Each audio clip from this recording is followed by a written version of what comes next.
Free mind, you crazy for this. Soulful. It's like our responsibility to make us feel something. You know, to make people feel what we feeling. Hey, yo.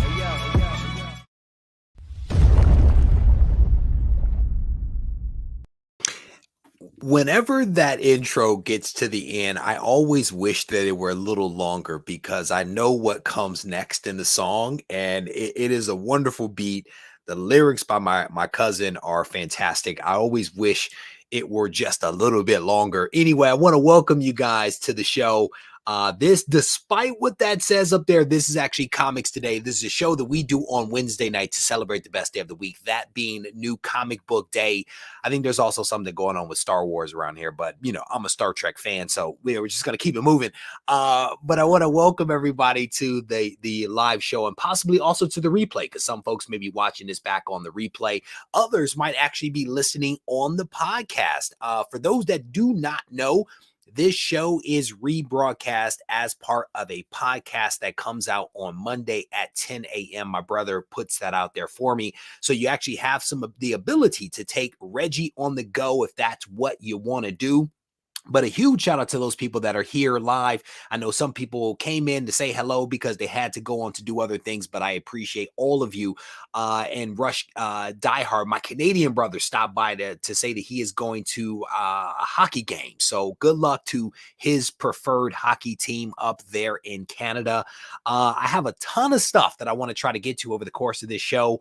And I think we're going to be able to fit it all in. One thing that I want to throw out right now is, do you think that either Kingpin or Arthur Harrow which one of them is the best villain right now in the MCU? I'm curious your thoughts as to which one of those individuals might be the greater of the two villains, that being Kingpin or Arthur Harrow, who is in the Moon Knight series, which is a show that I'm hoping to be able to watch a little bit later tonight. So I'm curious what people's thoughts are. I'm also going to be going to the chat here in a moment to see if you hit up your LCS, what you may have hit, what you may have picked up at the LCS. If you've read something already that you think that we should put on the top of our stacks, I want to know that as well. And if you hit up, if you want to give a shout out to your LCS, I welcome that as well. Show you guys a couple of books that actually showed up here at the house from our friends over at Skybound. They sent this to me. This is Firepower issue number 19. Cool cover right there. I get a little bit of a package every month from them. Here is another one of their covers right there for Firepower issue number 19. A couple of Walking Dead books coming up. Walking Dead issue number 36. A one-handed beat down going on right there. Here is another cover again for issue number 36, and then one more Firepower. I was on the bottom of the stack. Shout out to Skybound for hooking me up with these books. That is actually a Finch. It's a David Finch right there. Let me show that. Cannot go wrong with some David Finch action. If you guys have not seen the video that I released yesterday, is actually my very first unboxing from CBCS. If you have not seen this video, I definitely want to encourage you guys to check it out. I think it's a pretty good video. I think it's a good video. Today, a package actually showed up here at the house for me from my buddy Legally Burning. And you guys have probably heard me talk about Legally Burning in the past. He is a super talented artist that literally burns his artwork into the covers of comics and into other things. And it's cool. Legal Bernie, he does some cool stuff. So I actually reached out to him and I said, hey, could you do a couple of pieces for me for the Swoldier supply box? And what I'm going to probably do is randomly insert a couple of these in some Swoldier supply boxes this month and next month. But he sent me a nice little stack of these and threw in a freebie and some other little free items. But there you go. That is the penguin. The penguin right there. It is a hand burned trading card, basically, from Legal Burning. Here is another. Cannot go wrong with Spidey. Little Spider-Man action right there. This stuff is incredibly well done. I mean, I can't draw with a pencil, much less burn a piece of paper with an instrument and actually have it come out looking like what I want it to look like. We got Wolverine there, and this one's cool. This one's cool. Blue Marvel. He did a Blue Marvel for me. I said, don't be shy about the Blue Marvel. I actually placed this order probably a couple of weeks ago when we had a conversation somewhere here on the channel about Blue Marvel. So here's a Batman that he hooked me up with. And I also, of course, clearly made it non-denominational, if you will. We had a little bit of Marvel, a little bit of DC in there, and we have some Deadpool. So shout out to Illegal Burning for hooking me up with the cards. And again, these are going to be randomly inserted in a couple of Swoldier supply boxes this month and probably next month as well. He sent me some coasters. I don't recognize the insignia. I don't recognize the insignia that are on this, but he sent me two really cool coasters right here. So shout out to him. They have a felt pad on the bottom. I mean, these things are nice. They are really well done. It looks like the trees that I've been cutting down in my backyard right there. That's what that looks like. All right. Scrolling through. Is my internet bad? Is my connection bad? Matt, I'm seeing your comment there.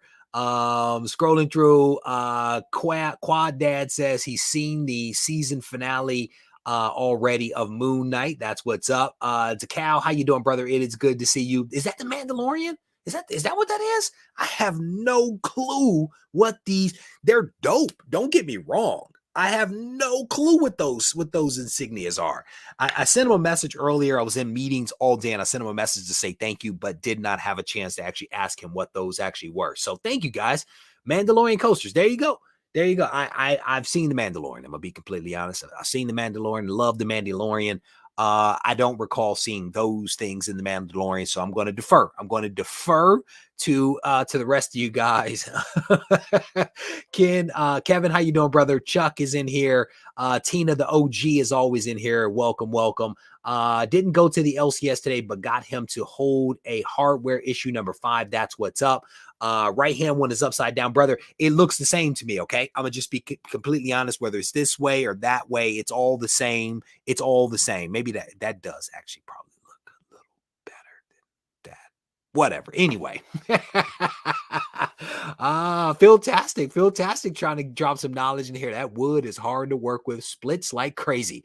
Philtastic, didn't you send out some Christmas presents that were done on similar type of wood? I literally have a ton of this on a landing right across the way where I cut down all these trees. And so scrolling through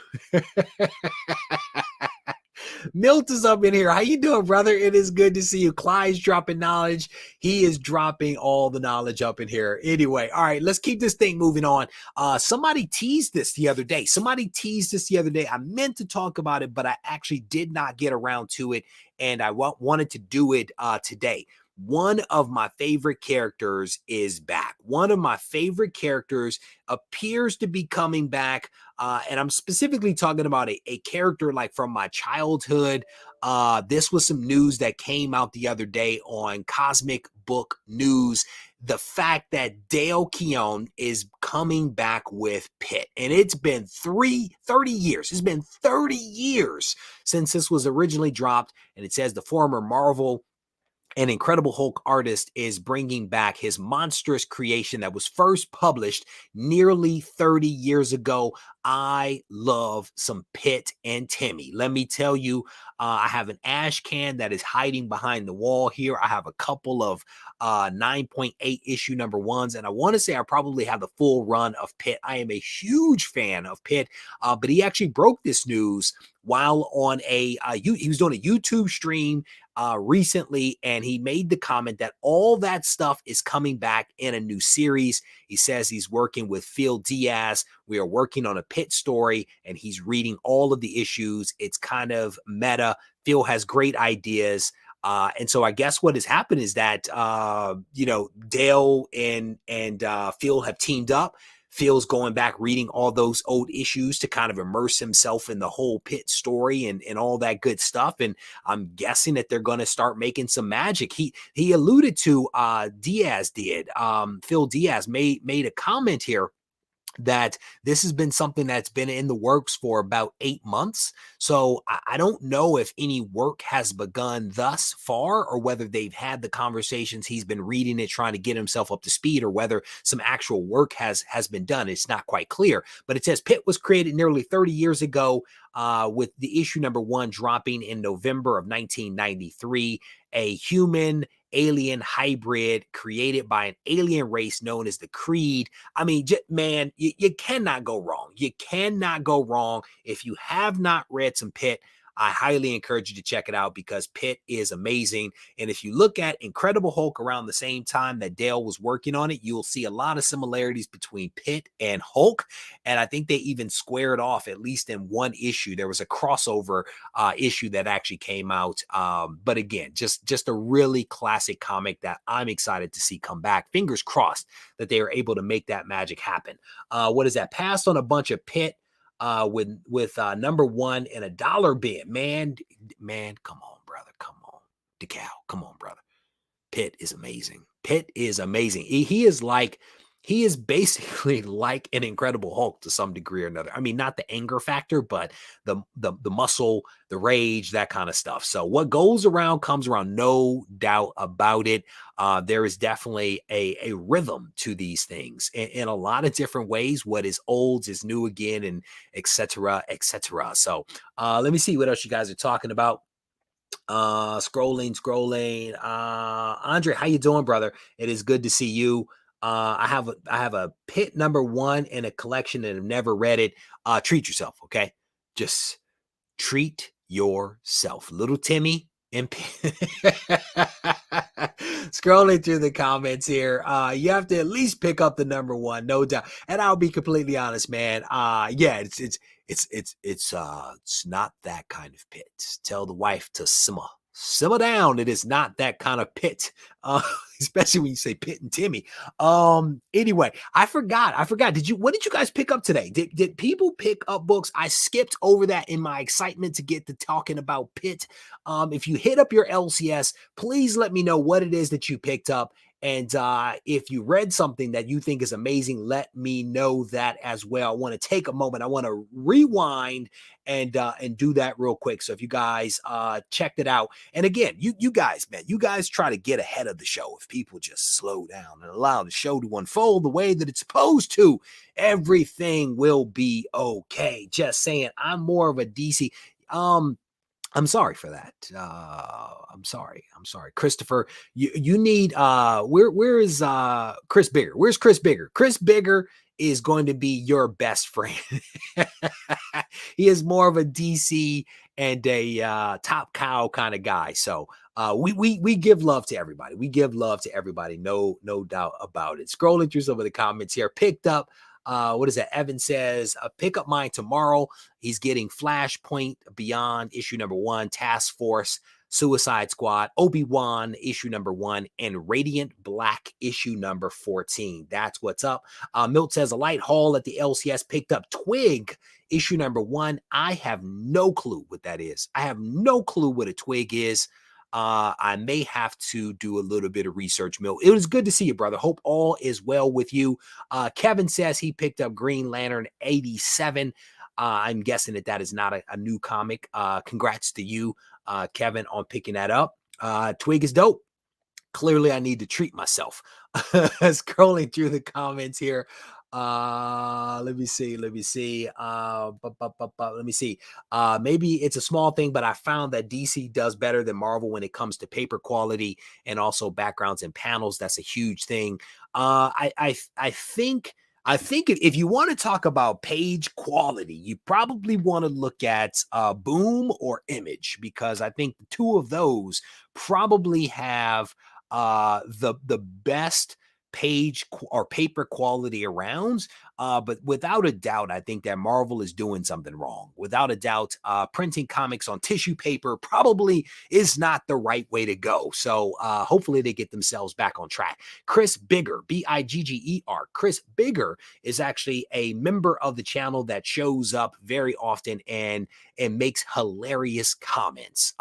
He and I go back and forth about DC and Top Cow and all that kind of stuff. He is just a good guy that I think you will probably get along with as a DC person. Vox, how you doing? Owen, it is good to see you. He picked up Twig, issue number 1, and Radio Spaceman, issue number 2. That's what's up.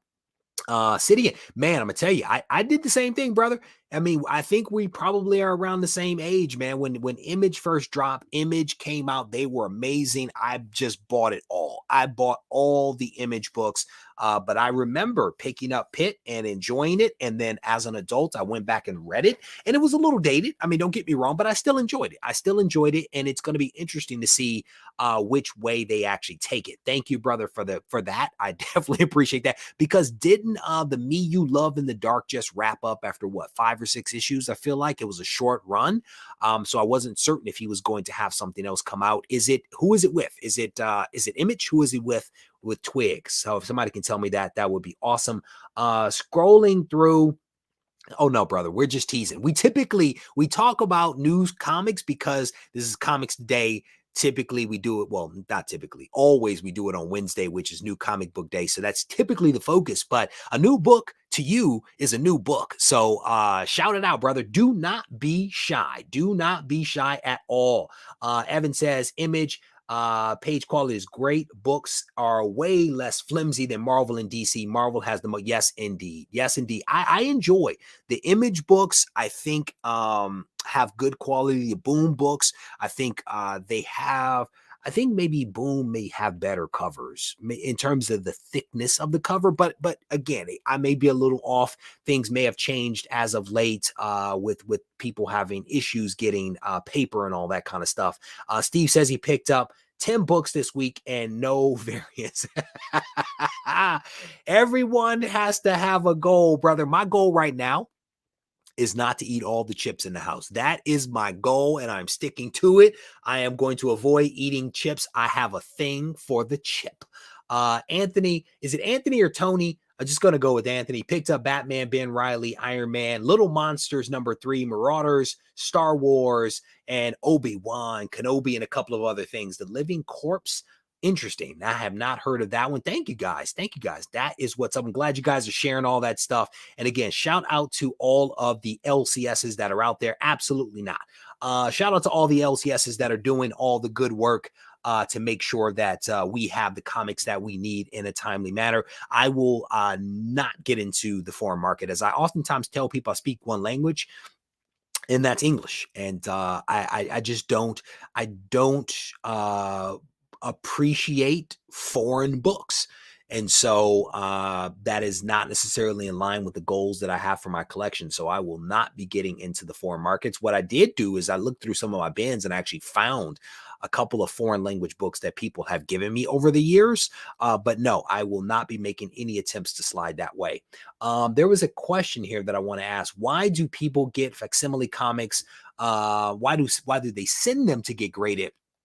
I think there's a host of reasons for that, brother. I think sometimes people realize or feel that they will never be able to afford the real thing. So they want to get a facsimile comic and they want to get it preserved and all that kind of stuff. And they want to have it in their PC. They want to, have that little piece of history, if you will. One of the things that so I think that's like part of it. Some people will get a facsimile because of the cost, because they don't think that they're going to get the real thing. Sometimes maybe they get it because they wanted to feel a run in their collection. And sometimes they do it just because it brings them happiness. You know what I'm saying? Like, I think that I'm a big fan of people doing what makes them happy, as long as it's not detrimental to other people, and if somebody, I don't necessarily understand it, I would not necessarily do it, but I get it, right? I get people saying, hey, I'm never going to own AF-15. So I'm going to send AF-15 in as a facsimile and get it graded. And I'm going to hang it up on the wall. I'm going to stare at it. And I'm going to appreciate the art. I'm going to appreciate the history associated with it, because I won't own the real thing. Or even sending in Ultimate Fallout. People send in Ultimate Fallout and they kind of do the same thing. But what's interesting is that this isn't necessarily a new thing. Golds in record, what is it? Golds in record reprints or something like that. Those have been around for a long time. People send those things in as well. So I think a lot of people have some reasons for doing the things that they do, and if, as long as those things bring them happiness, I think that it's all good. Dave Wong, how you doing, brother? It is good to see you. Scrolling through some of the comments here, seeing what else you guys are talking about. Dave Wong, so you did get it. You did get the collection. Congrats, brother. Please forward payment as soon as you can. Typically, whenever I give people advice, is 10% of the take home. So I will take 10% of those books, please. And I don't want the bottom of the barrel. I want the good stuff. I want the good stuff in the bin that you set off to the side when you went through it the first time. Okay, those are the books that I want, Dave. I'll be looking for it, brother. Scrolling through. Oh no, let's not. Ooh, let's not say that, Robert. Oof, Robert. I'm not sure if I would say that. I'm not sure if I would say that, sir. No, I think that I think that people have a lot of reasons for the things that they do. And I think is, again, if those things bring them happiness, then I think it's all good, man. A lot of people will pick up the golden records. They will buy those things. Again, that's not necessarily my jam, but I get it. I get why people do some of the things that they do because of some of the stuff that I've already mentioned. So the next thing that I want to talk about is I want to revisit something that I spoke about. I think it was a few weeks ago. I lose track of time, but I spoke about a news article that came out that basically made a statement about what was going to happen with a popular MCU show. And I think that the writer that put together this article was making some assumptions and drawing inference from a few things that they saw taking place. And come to find out, potentially they may have been wrong, and so thus I was wrong. But I want to talk about it, and I've already seen a few people mention it in the chat here already. But I wanted to go ahead and share this because not everybody is able to pay attention to all this news that comes out. So that's part of the reason why we do the show, is to talk about some of these news and current events and things that are happening that people may not have an opportunity to research for themselves. So something came out regarding Moon Knight, and that alludes to the fact that there may be a second season of Moon Knight that is actually coming. And if you guys remember, we spoke about this. We spoke about the fact that Marvel Studios had submitted in a couple of shows for some awards, and they sent these in because the show could not be a reoccurring show and still be submitted in for this award. And we saw that they did not submit Loki, and they did not submit Loki because Loki will have a second season. And because I think one of the criteria, you can see it here, but before pulling Loki, right, consideration has to be a limited series, but Loki is actually coming back for a second season. And so what we talked about before was that they did not think that Moon Knight was going to be given a second season, because I do believe it had been submitted into this awards category that was limited to limited series that would not continue into the future. And so what appears to be happening is a tweet came out that spoke about the final trailer and the final episode of Moon Knight, and then it was revised and then it was taken down. And so I guess what came out was that the tweet said series finale, and then it was changed to season finale. And so the point here is that we had this moment where we did not think that Moon Knight, which is incredibly good, we did not think that Moon Knight was actually going to come back for a second season. There were a lot of people saying that the main actor would only sign on for a single year. It was always going to be a single year, but it appears now that they being Marvel Studios is going to do a second season. And there are some people that are in the chat, I do believe, that have already seen this latest episode, which may have a mid-credit scene or end of credit scene that alludes to a second season coming. So please don't spoil it for people. I mean, I'm throwing this stuff out there, but let's not completely ruin it for people. Clyde, be honest. There's nothing low key about your level of excitement right now. I already know, Clyde. I know you have pressing issues, and low key is not conducive. Low key is not conducive to that. What is that? Joe says, watch the Moon Knight finale a few hours ago. That's what's up. Steve says, I have not watched the last episode. Neither have I, brother. Neither have I. So I am hoping to check it out. I respect it. Get that second season. I actually released, I shared out one of your posts on social media on Instagram earlier today. Shout out to you for putting that out there. Jeremy says that would be great. It is a good show. There's a lot of people that don't seem to like it, but I think that there's potentially probably more of us that do. It's going to be interesting to see whether they ever release some of the details associated with how many people watch these shows, right? What we have heard is that people like Loki is one of the most watched MCU TV shows. And I think that's why they're bringing it back for a second season. It'll be interesting to see how, well, if they release data for Moon Knight and how Moon Knight might compare to Loki. I did not enjoy Loki. I personally did not enjoy Loki. I thought it I didn't like it. A lot of people did. A lot of people watched it. It's coming back. Moon Knight might be in the same vein. I just happen to be on the other side. I respect the Tina's like, no spoilers. Do not ruin it for Tina. Oscar is the GOAT. That's what a lot of people are saying. A lot of people are giving him a lot of accolades for the acting that he has demonstrated in this. And I think in many ways he has redeemed himself from what happened when he played Apocalypse. And I'll be completely honest, I did not fully appreciate that he played Apocalypse, right? I did not fully appreciate that. And it's surprising maybe that he even came back. Maybe he was like, look, Apocalypse, that whole X-Men thing didn't go so well for me, so I'm going to sign on for a second season. If people like it, maybe I'll come back, right? Maybe he just wanted an exit strategy. But it clearly, what he and the other actors in the show are doing is resonating with people because it is pretty darn good. Danger Room is saying the last episode is an attention getter. I'm not going to read Kevin's comments because he is having fun. Regie is spitting facts. I actually pretty excited. Rather, anybody that knows you knows that you were playing it pretty coy there. Let me see. Scrolling through some of the comments here. Supposedly Peacemaker was one of the most streamed shows around. I believe that. I really do believe that because there was a tremendous amount of noise about Peacemaker throughout the time that Peacemaker was actually running. So I am not surprised by that in any way, shape, or form. And again, I don't know if we've received any data.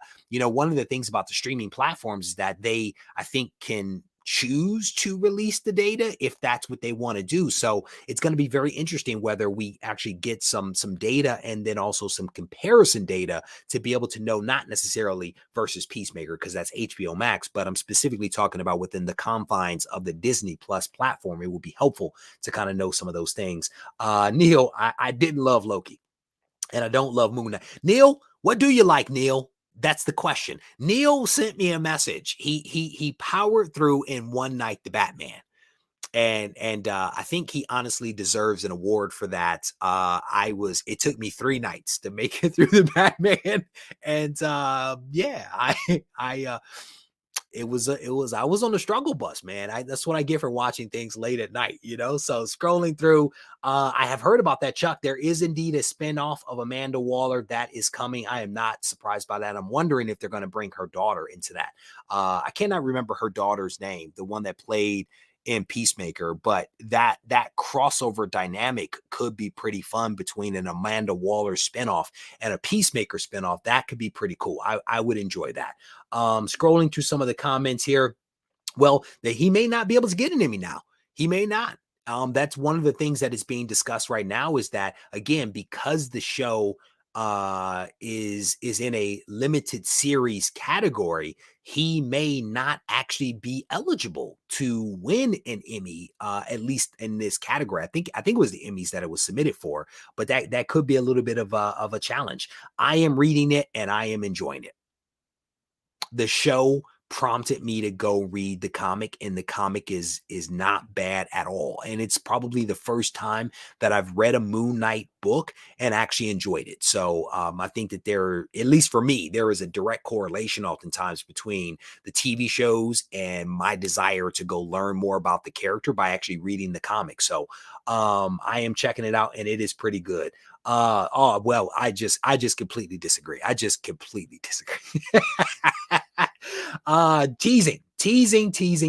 Peacemaker is great, says Neil. There you go. Scrolling through some of the comments, I still do not like the intro of Peacemaker. First episode was a little tough for me, but then after a while, I got on board with it and I was good. The opening, there you go. There you see what I'm saying? Trev, there you go, brother. The opening is the only bad thing about Peacemaker. I was on the struggle bus every time. No, you're good. You should be good. I'm not going to spoil it, Jason. I'm not going to spoil it, brother, because I haven't seen it. It's the people in the chat. It's the people in the chat that you might have to worry about potentially ruining something. Scrolling through some of the comments here, a couple of people shouting out what they actually want to see. There you go. Let me see. I think it's a pretty good storyline. It's a good storyline, man. I enjoy the role that he's playing, how he's, kind of sort of teaming up with vampires. I'm a big fan of that. Again, if you guys haven't read the comic, check it out. Check the comic out. It is worth the read. So I think we're all going to go hopefully watch Moon Knight after that. One of the other things that I wanted to kind of hip you guys to real quick, and then there's actually a video clip that I want to play for you guys. Let me see what it was. There was an exchange in here where the actor that actually plays, Ethan Hawke, who plays Arthur Harrow, has made some comments about Vincent D'Onofrio, who plays Kingpin. And what he says here, he was kind of asked about who his favorite Marvel character might be. And I think this was on Instagram. He said it would be very easy to say Robert Downey Jr., right? Because, Robert Downey Jr. has been the star of everything for the last little bit here. He says because that was a high watermark for him. And this is Ethan Hawke. He says, but in truth, I do think I have to give a shout out to Vincent D'Onofrio as Fisk. That is a great character portrait. That's a great performance. And when I took this job, the job of Arthur Harrow, I was aiming at him, which makes a lot of sense, right? Vincent D'Onofrio, to me, is an incredibly talented actor. And I enjoyed him from his Law and Order days. That's where I first became aware of him. And then he's been in a few other movies that I've watched, but Vincent D'Onofrio is incredible. I think he is incredibly talented as Fisk. And I am curious, in the comment section, let me know who you guys think is a better villain right now. Is it Arthur Harrow, or is it Fisk? Who right now is the greatest villain right now between those two characters? And if you don't think it's one of those characters, go ahead and let me know who else you think it might be. But I thought this was a pretty interesting article where, this was mentioned in there. But there was another little passage in this video that captured my attention. And this is actually on comicbook.com. This was an exclusive interview between this guy, Brandon Davis, and Ethan Hawke. And Brandon was asking Ethan about a friend of his that actually, I believe, was the director of the Doctor Strange movies. And Ethan is basically saying that he reached out to his buddy who had something to do with the Doctor Strange movies before taking the job, and he wanted to ask about his experience. But in listening to this, there is an interesting point that gets made here that I want to highlight for just a moment. So let me play this for you guys, and then we'll talk about it on the other side. Did he end up having any advice for you about navigating the Marvel world? Yeah, he did. Scott was one of the first people I called up when I was thinking about taking this job, about, what was his experience like. And he was so complimentary. And so, he basically credits Kevin Feige with being the only artist to ever run a studio. That he really thinks more the way artists do than the way, your conventional studio executive does. So I think that that's pretty interesting, right? And I'm not necessarily talking about Ethan's choice of apparel, because that shirt is hideous. But I think that the point that he's making here about Kevin Feige being more of an artist than like a business person, he actually gives credit to the success that Marvel is having because of Kevin Feige's ability to look at things more as an artist than a business person. That's cool. And that's the key to their success. And he kind of told me that I would get out what I put into it. But you give a long leash, that they give you a lot of freedom if you color within the lines. And that's something else that we've Yeah. heard repeatedly from a lot of people that are involved with the MCU. They basically say that there is a plan and that they have it mapped out. They have a formula.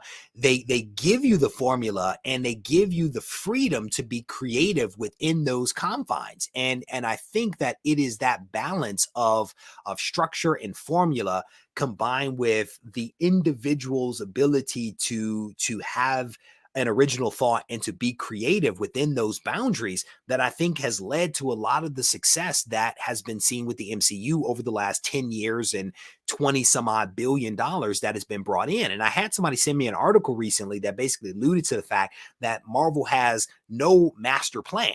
And at the time that was shared with me, I aggressively pushed back at that, because in my mind, there is no way that you have the success that the MCU is having it by accident. There is a plan, and they may make it seem like there's no plan. They may make it seem like it's happenstance that they're trying to figure it out. And my belief is that there is absolutely a master plan there, but they have some freedom and allowances for creativity and spontaneity and deviations from the plan. But there is definitely a plan. And then I think over the last couple of weeks, additional details have come out where it's basically said that Kevin Feige has actually mapped out the next 10 years of the MCU. And I would not be surprised by that at all. There is indeed a master plan. And what I should also say here is that while I am giving Kevin Feige a lot of credit, and Ethan is giving Kevin Feige a lot of credit,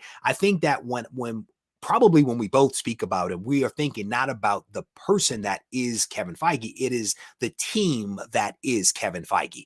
There is no way that one person is responsible for all of the success, right? Kevin is probably surrounded by creative people that share his vision, that move in a direction. And as a result of them moving in these given directions, they are able to shape things and make magic happen. So just the cool thing that I kind of came across that I wanted to share with you guys.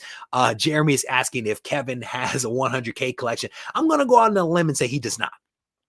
I'm going to go out on a limb and say that he does not, but my guess is that he definitely has an appreciation for the source material, as does, James Gunn and a lot of these other guys. I think that a lot of these guys have an appreciation for the source material, but a 100K collection it's a special thing. It's a special thing. Let me tell you that.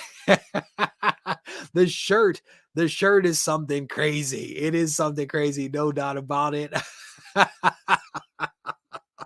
When I saw the shirt, I was like, man, do you guys need to put that on the full screen? I don't know. I don't know if that shirt needed to be on the full screen. I think they should have kept it kind of tight. Kevin is what Warner Brothers lacks. I would completely agree. I would hold on. Let me. Oh my goodness. That is hilarious. I would agree. I think that Kevin and team, again, I'm talking about, I'm using a name to describe a group of people. They have had some success. That success has given them freedoms and latitude. And as a result of that, they have been able to shape their environment to position them quite nicely, to tie the movies, the TV shows, the animations all together, and to have it all kind of make sense where things are kind of moving back and forth between them. There is a vision that is there that did not happen overnight. It did not happen accidentally. And the challenge, of course, with DC is that I don't know that they have that visionary. And I actually covered this. I want to say within the last 2 weeks, I actually covered the fact that they are looking for a Kevin Feige-like individual that can create that vision, communicate that vision, and give direction to the IP that is DC. And Warner Brothers and DC have some amazing properties, right? They have some amazing stuff. I mean, heck, look at Batman. Batman was incredibly successful. It's already been green light for a second movie. The Joker was pretty darn solid. I mean, I can't watch the end of it because it deals with mental illness, so I kind of struggle working my way through that. But my point here is that there are some really good things that are happening in DC, but it's less connected than what you might get from the MCU. There is less of a formula to what you get with DC. And a lot of people will say DC needs to do its own thing. And I completely agree. I completely agree with that. But to ignore everything that Marvel is doing that clearly works for the sake of blazing your own trail is nonsensical. You look at what leaders are doing and you leverage the good things that they do, but you shape it to make it unique to you and authentic to you. And I think that that's potentially what Warner Brothers needs to do. I think that that's what they need to do. Not saying that they need to become the MCU. They need to create their own version of the MCU that allows them to consistently put out IP across various medium that are fantastic. I've been watching Gotham like nobody's business on Netflix. Gotham is amazing. No doubt about it. Every show should be dope like Gotham. You know, that's essentially kind of, I think, what we're trying to get to. So let me see, scrolling through some of these comments here. Let me see.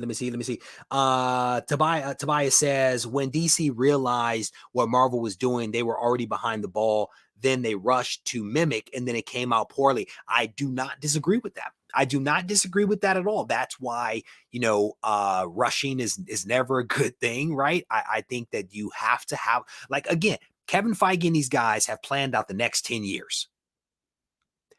Who is the person at Warner Brothers that has planned out the next 10 years, right? Like, you can't hire somebody today and then be like, next week, hey, go give us the 10-year plan, right? Kevin Feige and team have built this momentum over time. They've built this thing and they've kind of figured it out. Not to say that they're going to continue having success indefinitely, but they have something that works that has been honed over time. DC, Warner Brothers needs that time and that team that can come together to start figuring some of this stuff out to have that kind of success. So, DC should just stick to cartoon. I don't know about that. The TV shows are pretty good, man. Titans is amazing. Gotham is amazing. I mean, there's a couple of things that they have that are pretty darn good. It's just not necessarily consistent. It's not necessarily connected. But yeah, we'll see. So I saw somebody commenting that they need to bring Daredevil back. Fingers crossed that we will get Charlie Cox and Vincent D'Onofrio in the MCU at some point, because again, both of those individuals are incredibly talented. It makes sense to just pull them over directly and to make magic happen. I mean, I think that's what they basically did with Vincent D'Onofrio. They pulled him right across from the Netflix series. And so my hope is that they do the same thing with Charlie Cox, because the casting for Charlie was spot on. He is Daredevil in my mind, and Vincent D'Onofrio is Fisk. His Fisk is fantastic. It really is. Scrolling through some of the comments here. Let me see. Will they ever give us a classic Defender show? I don't know about that, brother. I don't know. I don't know. I think they have to build to that. Is the Defender like? So Defenders is not necessarily the most popular product, IP, right? Not necessarily the most popular, but the same could be said for Guardians of the Galaxy. The same could be said for Peacemaker, right? So I think that they have an ability to use the Defenders and deliver it and make it amazing. but you need to have the right creative team in place to actually be able to do it. Like, I don't know that the Netflix version of the Defenders was something that people truly enjoy. I think there was like an episode or so that I thought was incredible, like the one where they were fighting in the hallway. That was amazing, right? But I think only time will tell. Only time will tell. I think part of what is missing from the MCU, and I've spoke about this before, is the street level stuff. And that's why I would like to see the Luke Cage, maybe the Iron Fist, maybe Moon Knight come over, Daredevil come over. Let's get some of that street level action happening, not necessarily all the big cosmic stuff, but some of the street level stuff happening. Let's get more than one big bad at a time, right? Like, we've seen the formula of the big bad that shows up and then all the superheroes rally to fight that one big bad. Let's have multiple big bads that come on board that survive longer than one movie or one TV series. Let's do something bigger, something a little more epic. So I think time will tell. Time will tell whether they do some of the stuff. Yeah, there you go. There you go. I don't know. I don't know that I would disagree with that. I don't know that I would disagree with that. So let me see. Sometimes exactly, and that's literally the point that I was making, that I've also made in previous shows, is that, again, who knew Peacemaker before they made Peacemaker? Not many people knew about the Fighting Five, right? Not many people knew about any of this, but look what happened. They put the right creative team in place. Guardians of the Galaxy, like, there were not Guardians of the Galaxy fans out there before, James Gunn started producing those shows or those movies, and they were incredible. They're some of the best ones because they also have the ability to make the character, make the team be whatever they need to make it to be, to work for the series, for the show. By picking something that has a massive fan base, that makes it a little difficult. That makes it a little difficult for them to be able to have that latitude and that freedom without people being like, that's not accurate, that's not this, that's like, so Defenders could win with a great writer. Completely forgot about the story for the Defenders.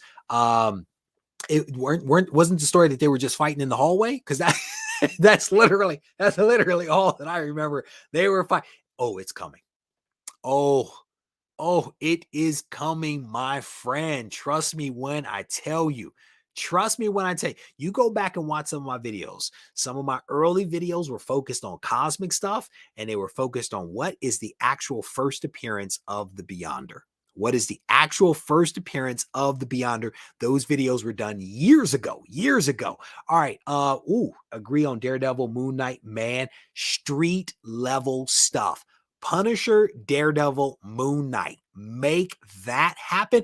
I can picture right now in my mind one of those Mark Bagley covers from the 90s that has those three characters overlooking New York City. You guys can, if you were collecting in the 90s, you know what I'm talking about. Mark Bagley had that cover where he put the heroes on top of the building looking out to the city. It was like a regular occurrence on just about every book. You can mix and match the characters, but there's some characters on the top of a building looking out. And again, Moon Knight, Punisher, and Daredevil would be dope. You throw in some Spider-Man, it's a wrap. You throw in Spider-Man, throw in some Deathlock, it's a wrap. I love some Deathlock. All right. So one other thing that I wanted to hip you guys to is this note of caution about Free Comic Book Day, which I believe is happening this weekend. So this is a helpful color chart that I found online regarding, again, Free Comic Book Day on May 7th. These are the color-coded markers for the age indication for comics. So if you have some young kids, you may want to make sure that they get those comics that have the green label versus the ones that have the red label. So I actually found this article that was on Bleeding Cool. Not the biggest fan of Bleeding Cool, so I'm not going to show the article. But I thought that this piece of information was extremely helpful. If you have young kids and you're taking them to Free Comic Book Day, make sure you get them the age appropriate comics. The last thing you want is your child or someone else's child being exposed to content that is for a more mature audience or more mature reader. So make sure you pay attention. I think they've removed some of the language before that would say, you know, teen or mature or whatever, in lieu of going with the color coordinated stuff that you see on screen right now. So there you go. I wanted to make sure that I passed that little piece of information on, because the article actually spoke a little bit about some LCS shop owners being arrested last year for inadvertently disseminating red label comics to minors. So I want to make sure again that I shared this, not necessarily for LCS owners, but more for the parents out there and those of us that will go to Free Comic Book Day, collect comics, and then give them to students or kids in the neighborhood, or to send to hospitals or whatever it might be. So that's part of the reason why I wanted to make sure that I shared that with you guys. So, all right. Kids collect comics. What are you talking about? Good idea. My sister's getting stuff for her kids. There you go. There you go. It's important that we.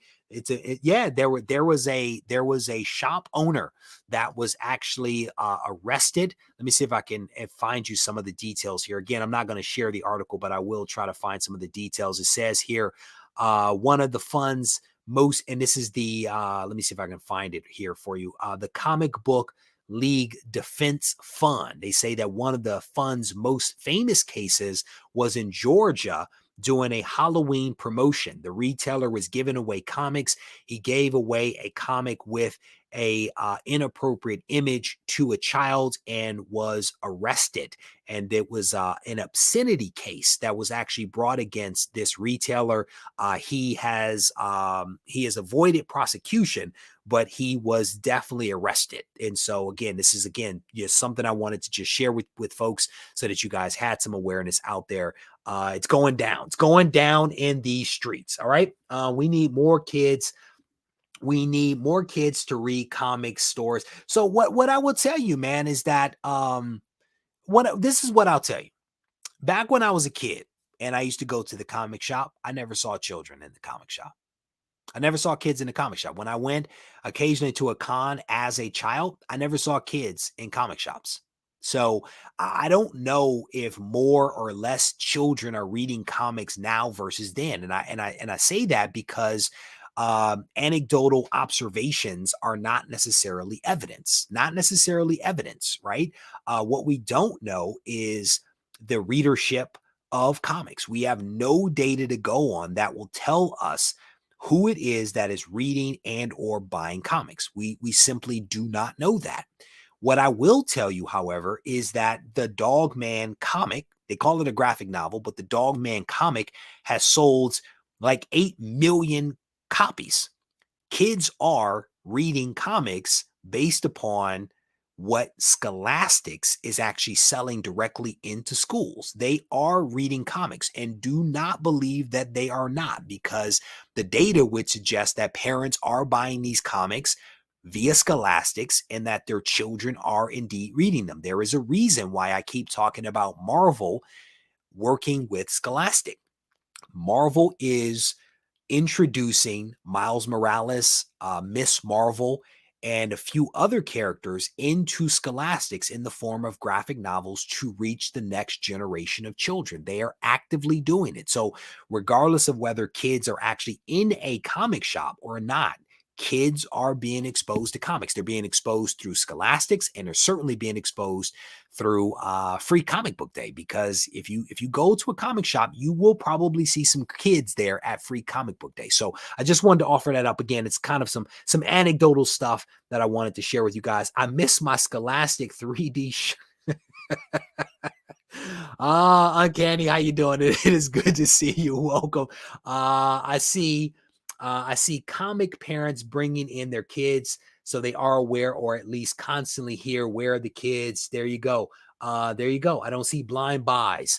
There you go. All right. So anyway, we're going to wrap this up. I want to thank you guys for hanging out with me just a little bit. As a reminder, I do have one additional video that is coming out tomorrow. This video is on fear. And I am not talking about the fear of missing out. I am specifically talking about the fear of selling. Over the last couple of years, I've done a lot of videos talking about how you can use comics in your collection that you're not in love with to fund other books that you are in love with. And a lot of people, whenever I release these videos, have expressed their concerns with actually selling comics. And it's taken me some time to get around to actually creating a video that speaks to that. But I've created the video. It's coming out tomorrow. And I encourage people to watch it. Maybe you have this fear. Maybe I say something that speaks to you.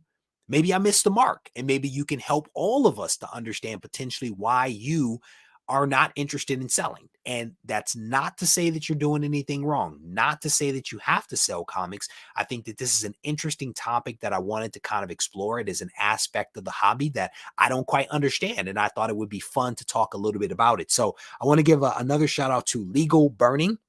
My buddy Legal Burning actually put together these awesome cards for me.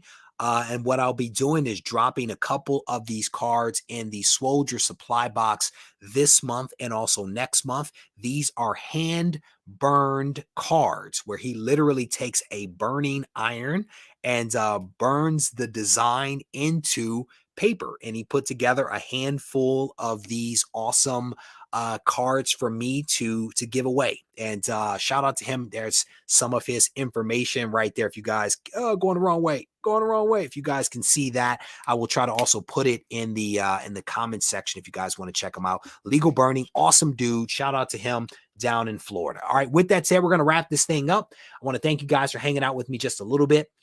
If you enjoyed the show, I definitely want to encourage you to give the video a thumbs up. And if for some reason you all have not yet subscribed to the channel, I want to invite you to do so now. And if you need to reach out to me, feel free to do so on Instagram at Regie Collects. Take care.